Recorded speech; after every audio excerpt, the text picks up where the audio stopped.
Hannah Hamilton's Horrid Hullabaloo by Mary Anna Huesler. This series is dedicated to all the wonderful Hewitt girls I was privileged to teach, with a special thanks to Savannah Rosen for her invaluable help. Chapter 4, Marla Mentalbright. "I'm sorry," Hannah said, "but I can't possibly stay here." Everyone standing in a huddle gawked at her, silent and somber.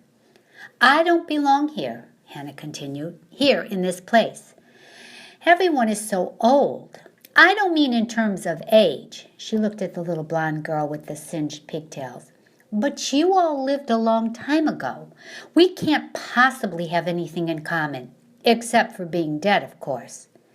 "But this is where you died," Sister argued, "and ghosts usually will remain at the place where they were last." A wave of despair washed over Hannah. "You mean I can't go anywhere else?" "Of course you can go to other places." The boy holding the cat dropped the cat on the floor, and right in front of Hannah the cat vanished. "Well, I want to live someplace else."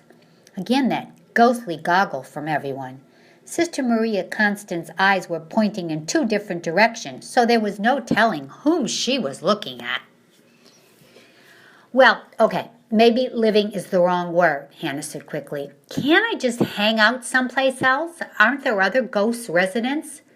"There are ghosts everywhere," Sister said, "but it's only the children who stick together. Adult ghosts prefer to be by themselves." "So let me get this straight," Hannah said.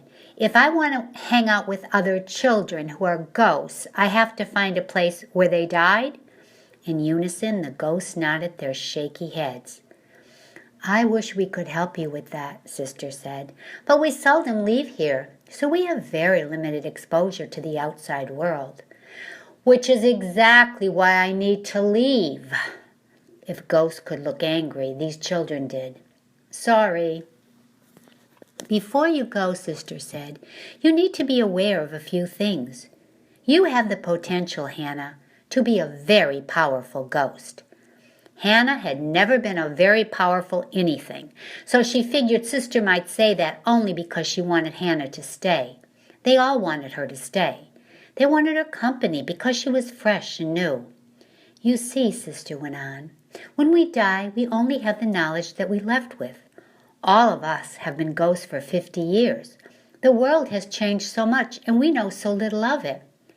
"Like computers," another girl with thin blonde hair and round brown eyes stepped forward.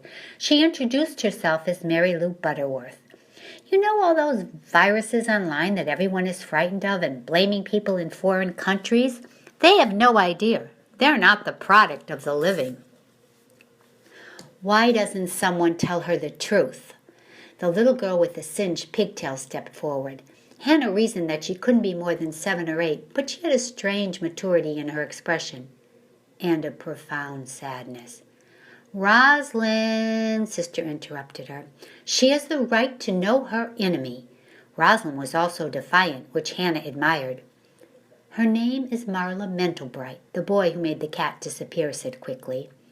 "Marla died last year in a car accident." Sister held up a ghostly hand, which made it obvious that she wanted to be the one to explain. "I don't know how she ended up here at this place. She certainly wasn't welcome." Sister paused. "Sometimes someone sends a ghost, and it's never a good thing. Marla is what we call a dead spirit. She's evil. And evil spirits are one of the reasons why we are all earthbound. She's going to fight for your soul, which will give her all of your power." Instead of feeling frightened, Hannah was feeling resentful. All of this was too much. She didn't know where she wanted to be, but it wasn't here in this dismal, burnt-out school with children who died a half a century ago and talking about evil spirits who wanted Hannah's very limited knowledge. "You don't have a choice," Sister said suddenly, as though she could read Hannah's mind. And she probably could, because there was no telling what ghosts could and could not do, although Hannah had a feeling she would be learning soon enough. "Either you're going to have to defeat Marla, or she's going to defeat you." "And how am I supposed to do that?" Hannah asked in an angry tone.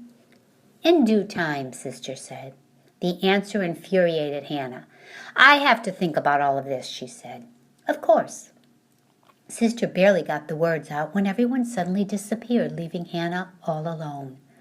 Alone and a little lonely, a little scared, especially when she heard swishing. She whirled around to see Mary Lou, who had been lurking behind, unnoticed. "I didn't mean to startle you. I understand why you don't want to stay with us. We're a dismal group hanging out with these awful school uniforms." "If I knew I was going to be stuck in these clothes forever," Hannah said, "I would have chosen something different to wear before I died." "I know where there are more recent ghosts. I tried to join them," Mary Lou said sadly, "but they didn't want me." "Where?" "In a school." "Another school?